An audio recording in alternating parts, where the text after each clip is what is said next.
One of the sleekest, fastest, beautifulest, most famous, and longest running nameplates in Nissan's history is that of the Z car.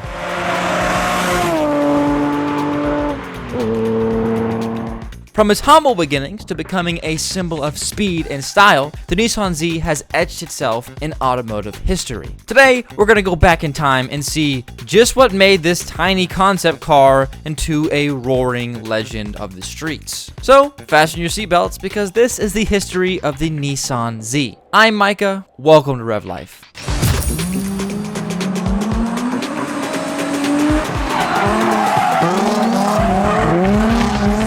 Now, the first Z arrived in 1969. It arrived as two different cars, but the same car, but renamed. It was really strange. This is because Nissan over in Japan didn't want the Nissan in America to fail, and it leaped back to them. So Nissan in America was named Datsun. This meaning the first Z was named the Fairlady Z in Japan, and the Datsun 240Z in America. Now, the Datsun 240Z came with a 2.4 inline six, pushing about 151 horsepower, paired with a manual 4-speed transmission, fully independent suspension, and disc brakes in the front and drums in the back to bring the car to a burning stop. Now, at the time, there were a lot of competitors making crazy good cars. You had stuff like the Toyota Supra and the Mazda RX-7. And at an affordable $3,500, this thing was impeccable. It absolutely dominated the market and sold 160,000 cars in its first 4 years.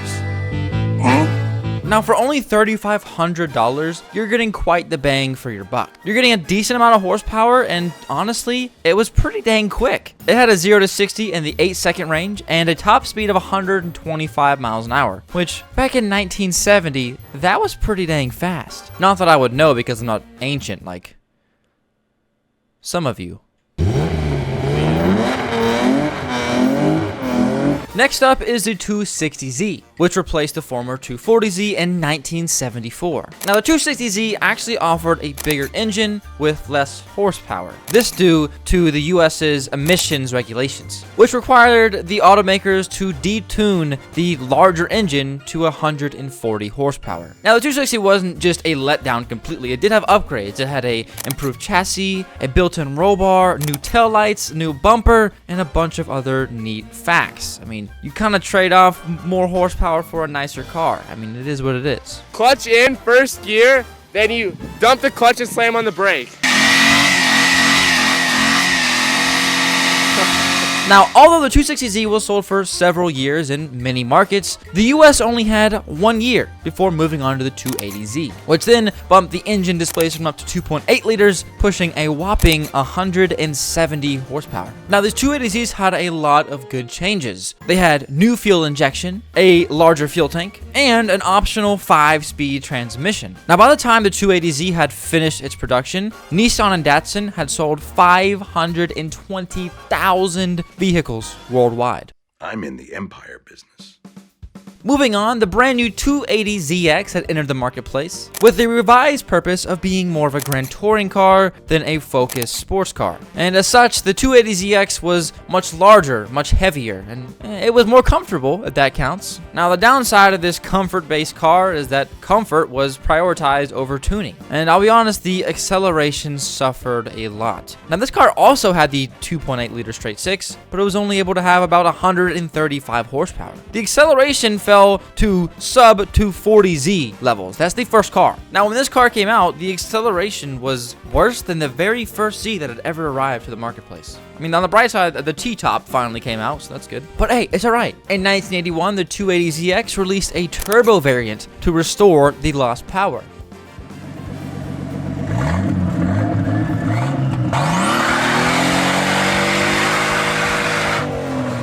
Now, the output from this 2.8-liter turbo was pretty impressive, boasting 180 horsepower and 203 foot-pounds of torque. Now, the rear suspension was also revived to give a sportier handling sensation in the turbocharged model, and 1982 brought a big refresh, showing off a slightly more powerful, naturally aspirated engine and the first American Borg Warner 5-speed manual transmission in the turbo. Now, the 0 to 60 of the 280ZX fell to a whopping 7.4 4 seconds, which was fast enough to embarrass many of the more expensive cars of the era. More changes also came to the turbo suspension for 1982, which significantly tightened up the chassis with a firmer suspension tuning. Production ended in 1983, over 331,000 Generation Z cars sold.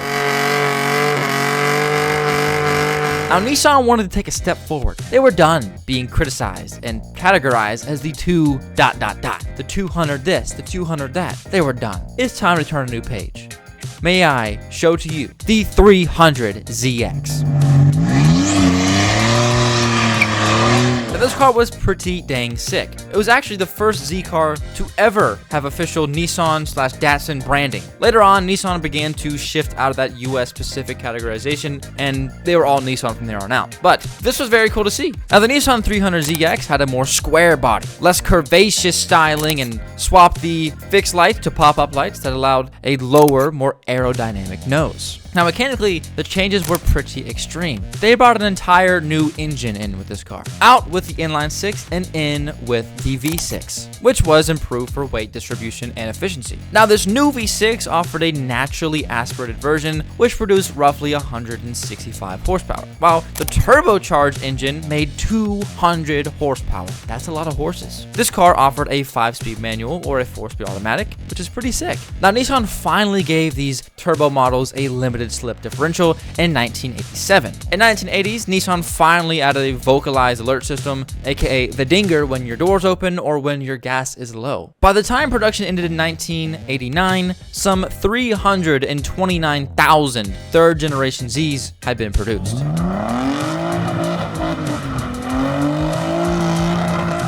Next up is the 4th generation, the Z32, which is just a revised version of the 300ZX. This model came out with a renewed focus of improving performance and stylization. Still, the 300ZX remained to its true coupe form with a 2-seat front, lift-up hatch for cargo storage in the back, and a T-top roof. Nissan continued with the 3.0 V6 engine for the Z32 300ZX, but with dual overhead cams, which helped the engine boast an impressive 222 horsepower. It doesn't stop there. This car came in a twin turbo edition. This edition featured twin Garrett turbochargers for a whopping 300 horsepower, which in that year was beating the base Chevy Corvette. Now, the performance of this brand new twin turbo car was world class, with a 5-second flat 0 to 60 and a 155-mile-an-hour top speed. Now, changes to the Z32 through the years were pretty small. They added a convertible option, and that was about it. Now, we got bad news. The sales of this car were roughly half of the previous generation, only hitting about 164,000 sales. But it's mostly because of the steadily rising price, which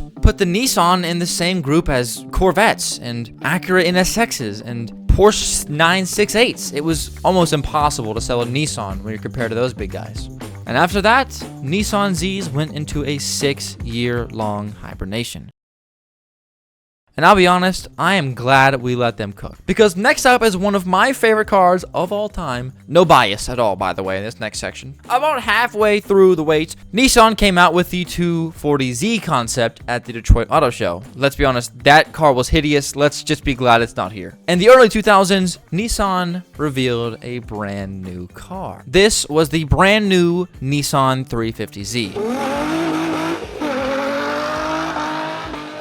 This brand new car revived all the old Nissan enthusiasts with a car closer to the original Z's roots. Launching as a coupe, this Nissan came with a naturally aspirated 3.5-liter VQ Series V6 engine, producing a whopping 287 horsepower and a healthy 274 foot-pounds of torque. It was offered in a 6-speed manual transmission and a 5-speed automatic. And in 2004, a convertible variant was added. This brand new Z came in 5 different levels of trim, including base, enthusiast, performance, touring, and track. Now, the track trim was top of the line. This came with some great performance features, including a limited slip differential, Brembo brakes, an aerodynamic aerodynamic kit, including a front and rear spoiler, traction control, and 18-inch wheels. In 2006, all 350Zs were given a subtle facelift and new taillights and some interior changes, and in 2007, all 350Zs were given a revised engine, the VQ35HR. Now with 306 horsepower and 268 foot-pounds of torque, this thing was a madman. And now a higher 7,500 RPM redline. This engine needed more space under the hood, so they had to put a little bit of a bulge in the hood.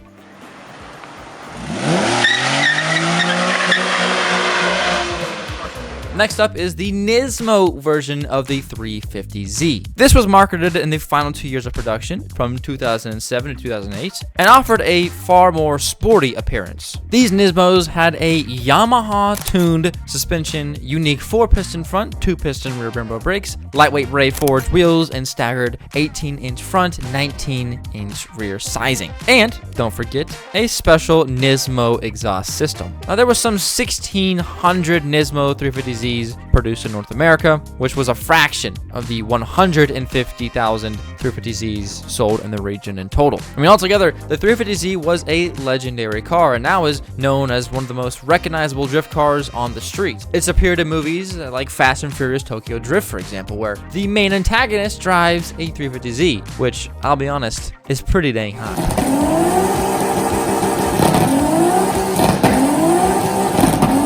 Moving on to the 6th generation, the younger brother of the 350Z, the 370Z. Now this car was truly a beast. Much like the 350Z, it had the same body styles, same coupe build, but offered a naturally aspirated 3.7-liter engine, which was good for about 332 horsepower and 270 foot-pounds of torque. Enough to crash the previous record of 0 to 60 in roughly 4.7 seconds. Though the redline remained at 7,500 RPM, the new engine did have one drawback. Its notably coarser feel. It also came with a new front subframe, rear hatch, and doors made from aluminum. Next up is the Nismo 370Z, which arrived quickly in the summer of 2009. The engine output was bumped up to about 350 horsepower and 276 foot-pounds of torque. Much like its older brother, also being a Nismo, it got some brand new 19-inch raised wheels, stiffer suspension, larger brakes with a 4-piston front, 2-piston rear calipers, and a front spoiler were included on the build sheet. Nissan also introduced Cinco Rev, which would help manual transmission drivers downshift easier by automatically rev matching for them. Carrying on, a roofless version was created. Don't buy these cars, they're ugly. The next biggest release was the 370Z 40th Anniversary Edition, which arrived in 2010 with a 1,000-car production, honoring the original 240Z, which featured a manual transmission, front and rear spoilers, sports brakes with red calipers, 19-inch raised wheels, and a unique granite paint. Now, Nissan finally retired the 370Z after over a decade of production, and in its place comes the 2023Z. That's it, it's just the Z.